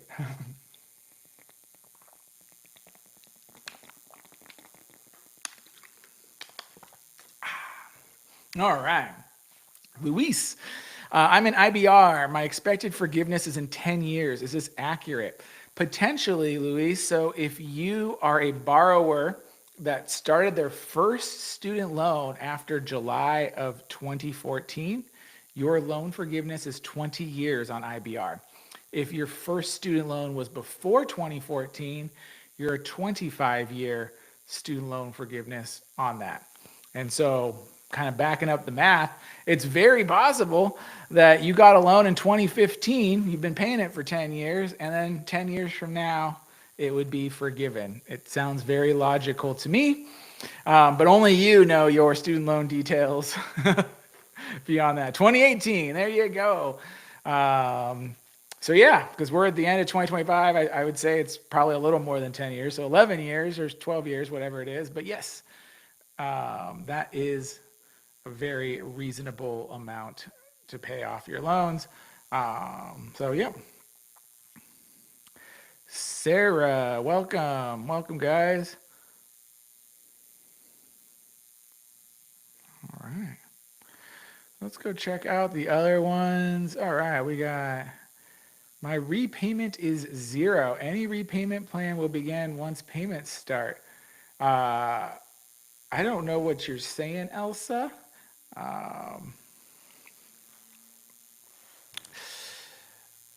Cassandra, that's just how the cookie crumbled with the law, and that's something that you have to take up with your congressperson.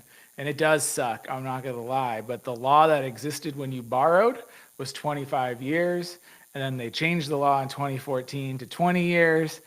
And because your loans already existed, they can't change the rules on those loans. And that's, I think a lot of people are kind of getting, a lot of student loan borrowers are getting a 101 class on, constitutional law and how bills are written.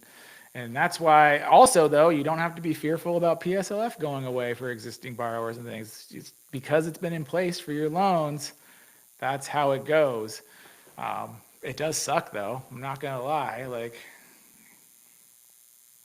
You got it. Hello, dear investor. That's funny. All right.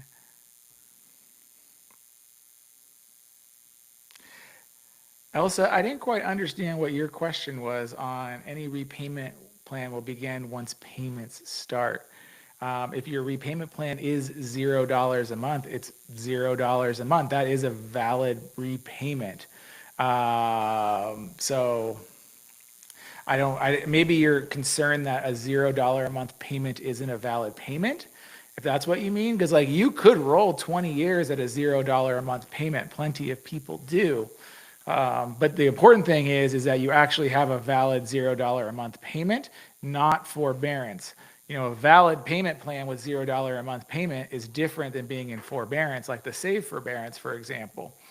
I would venture that of the 7 million people still in Save, I would put 2.5 million of them would have a $0 a month payment under IBR or pay as you earn, and they're not taking advantage of it. And it's really silly. They're costing themselves time in Save when they would have the exact same payment, which is zero, but they'd at least be making progress on their loans, on their time-based loan forgiveness, so on and so forth. And for some of those people, another subset, their income's going to go up in the future. And so they could be locking in 12 months of $0 a month payment now, but instead they cost themselves that $0 a month time, and they're going to pay a higher payment in the future going forward. So again, if any of you guys saw my conversation yesterday, I think people staying in Save past July of 2026, it's a trap, guys. Like, I don't know that Star Wars meme, like, it's a trap. You should not be staying, even if they extend that forbearance out to 2028, which is highly likely, staying in it is a trap for your personal finances. Cassandra, they can't change the personal laws unless it's beneficial for them. You can vote them out too. We never seem to do that. We vote in dying people and dead people in this country because like we just can't not do it. I don't know. Forgiveness options for parents of disabled children who have to be full-time caregivers. User, it's a tough situation to be in. I think the important thing to realize here is that you can get on an income-driven repayment plan based on your income, zero. If you file your taxes married filing separately, it could be zero. It could raise your tax liability though, so check that out. And then all the income-driven repayment plans include loan forgiveness at the end of them. And so it's 20 years. It's nothing to scoff at for IBR, 30 years for RAP. So they're not great, but you could ride that whole time period with zero or very low payments, and then any remaining balance of it would be forgiven. So that's usually the most common way that you can get your loans forgiven as a caregiver for disabled children or another person, is take advantage of the fact that you have low or no income, income-driven repayment plan that thing, loan forgiveness at the end of said income-driven repayment plan. So hope that helps. Not a great situation, but at least you won't have to deal with the monthly problem of your student loans. And then after 20 years, the whole thing's done. So, which I'm sure you're already actually very familiar with, because dealing with the monthly, the daily, and then getting on. Blanca, can part of my loan be forgiven if no payments have been done? Blanca, student loan forgiveness programs are very clear cut. Public service loan forgiveness, time-based income-driven repayment plan-based loan forgiveness, borrower defense to repayment, death and disability, closed school. Like, that's how you get your loans forgiven. All of them require something. Making no payments isn't necessarily one of them unless you're on an income-driven repayment plan and you do that for 20 years, and then you can have it forgiven at the end of it. PSLF as well, if your monthly payment is $0 a month and you're on public service loan forgiveness, PSLF, you could keep having $0 payments for 10 years and get your loans forgiven under PSLF. Same thing with teacher loan forgiveness, 5 years. So it's never nothing to get loan forgiveness. I think a lot of people think I do nothing, I ignore everything, I close my eyes, and my loans will be forgiven. It's like, no, every program that gives you loan forgiveness requires you to do specific actions for a specific period of time. 5 years is the shortest, except for things like borrower defense and fraud. 5, 10, 20, 25, 30 years, all different ways to get loans forgiven. You also have things like state-based repayment assistance programs, employer-based repayment assistance programs where states and employers will give you free money to your student loans. Those are fantastic ways to get help with your student loan debt as well. Bianca, I don't know what that means. You fill out an application for $5,000 in student loan forgiveness. Teacher loan forgiveness, or are you a teacher? Because there's no just random applications out there for loan forgiveness. I have always wondered if I was able to obtain my degree 10 years ago. I've always wondered if I was able to obtain my degree 10 years ago, 60K deep. I don't really know what that one means, M. Bucking stuff. But Bianca, you are a teacher. Okay. So the question then becomes, do you do teacher loan forgiveness or do you do public service loan forgiveness? And this is really a question of what's your balance. So if your balance is $5,000 for non-specialty teachers or $17,500 for the highly qualified teachers, go for teacher loan forgiveness. It's only 5 years. But if your loan balance is more than that, you don't want to do teacher loan forgiveness. You want to go for public service loan forgiveness. All of these require you to make payments on your student loans while you're doing them. So you still need to be on one of these income-driven repayment plans and make sure you're not going into delinquency or default on your student loans. So choose those. But yeah, I mean, if you're only rolling like 10 grand in student loan debt and you're a highly qualified teacher teaching math at like a Title I school, teacher loan forgiveness is fantastic. However, most people have more than that, especially with like a master's degree or whatever. Public service loan forgiveness is the better path for most teachers. Not all, most teachers. And Buck and stuff, I was never able to obtain my degree. That sucks. I'm sorry. With that being said, having a degree or not having a degree doesn't change your loan forgiveness and your repayment plan options. So you could still go work at a nonprofit or at the government or whatever and get your loans forgiven if you work there. I know a lot of people think like public service loan forgiveness like requires you to be a teacher. And it's like, no, it just requires you to work in any job at any 501c3 federal, state, or local government organization. So get on a repayment plan and you can work towards getting your loans forgiven in any role. You can go be a secretary. You could go be a maintenance person. You can go be any job, landscaping, I don't know. I'm just totally hyperbolizing at this point in time. But that is a great path. And then, of course, being on an income-driven repayment plan, keep your payments low while you're doing it and work your way through the whole thing there. All right.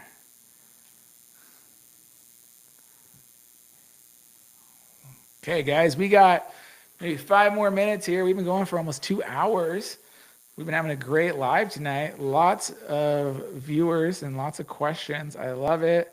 If you are just joining us, now is the time to drop in your questions. We will speed round, get these last questions done, and then we're going to call it a night. And if you haven't liked, subscribed, and followed, I'm going to tell you to like, subscribe, and follow. Tap that screen. Please do.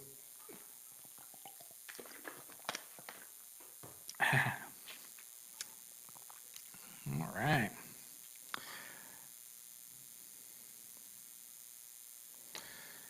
And if I haven't said hi and you just want to say hi, please do, because we're going to call this a night. If you've been hanging out over there on Twitch or YouTube, you can always say hi as well. Hassan, Jordan, JC, Megan, Ellie, Kathy, Pamela. Why don't you ask Dad? Laura, say hi. Drop your question in the chat. We'll finish this thing up strong. I have a few more questions here answered. Love it, guys. Elsa, you're welcome. I hope that helped navigate some of this stuff for you. And of course, Buck and stuff, definitely always happy to answer. And Blanca, I'm glad you have a plan now. As a teacher, you got lots of options, so it's always great.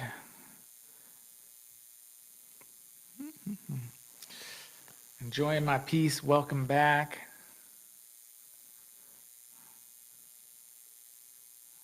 All right. I always feel bad ending it. I feel like there's someone there that's like with their thumbs trying to type out their question really quick. So we'll definitely give them here another minute or two. Drop in any last questions as we end this nice Thursday night live. We will do this again next week, like we always do. Maybe you'll find me in my car. Maybe you'll find me in my office. We'll see what happens. Is it best to get a repayment plan via online or call for help? Elsa, I am a millennial through and through. I will never call. I will literally go online. I will send a letter before I ever try to speak to a rep at a student loan servicer. So there are times to call, but for something like changing your repayment plan, just do it online at studentloan.gov. It's super easy. There's no reason that you need to call someone to do that. More likely you'll have a problem if you do that versus just doing it online. So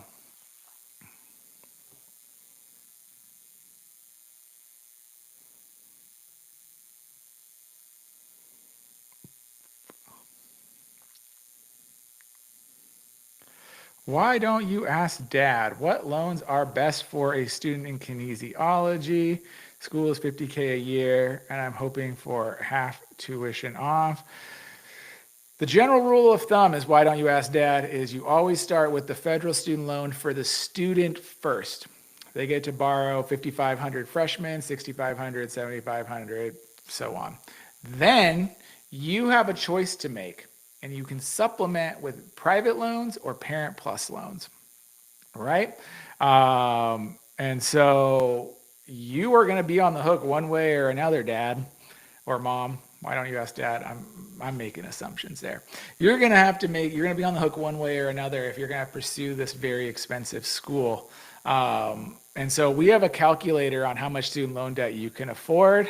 I encourage you and your child to run the how much student loan debt can I afford calculator. Put the numbers in for both you and the supplementing with private loans or Parent Plus loans. And then really having a heart-to-heart conversation of, is this worth it?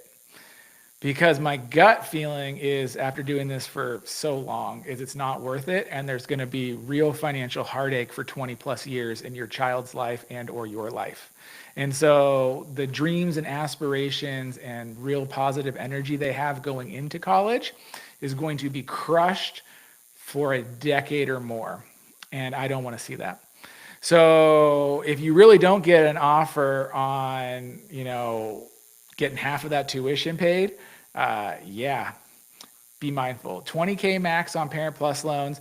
This is why, so my rule of thumb for 2026 borrowing is private loans are better than Parent Plus loans if you can beat the interest rate on Parent Plus loans. Because a few things. One, 20K max on a Parent Plus loan. Two, almost 5% origination fee. Three, the only way you can repay Parent Plus loans is the standard repayment plan, and there's no access to things like public service loan forgiveness.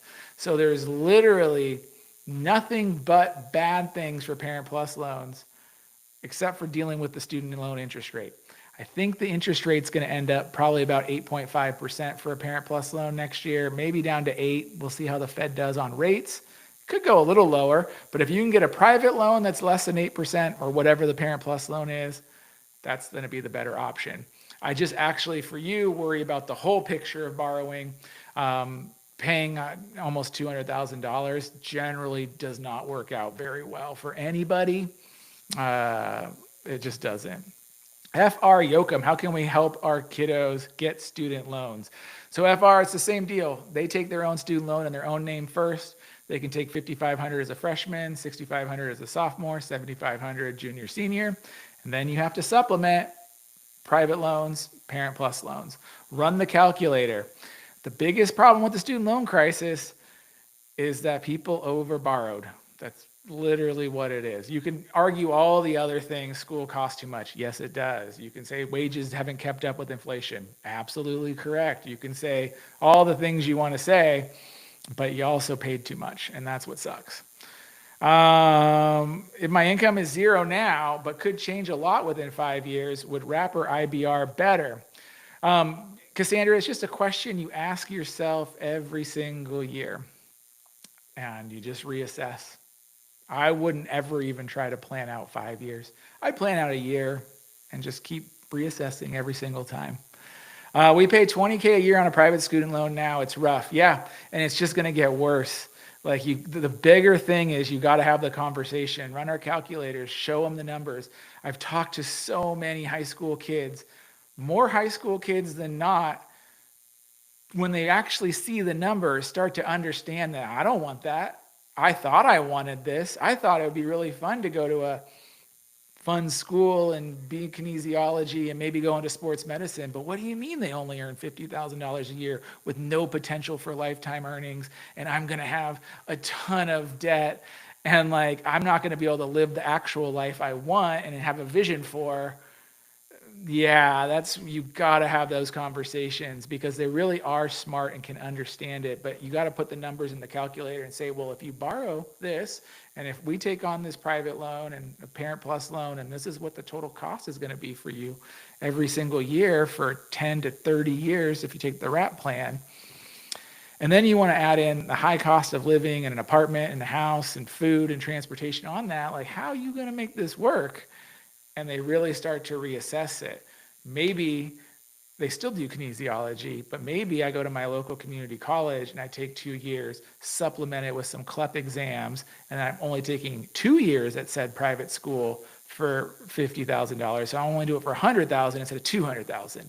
Like, I don't want to smash anyone's dreams, but I want you to also have dreams from 22 to the rest of your life that don't involve being a slave to your debt. So, all right, guys, we went over. I love your questions. You guys know where to find us. Like, subscribe, and follow if you haven't already. And we'll be here. Thanks so much.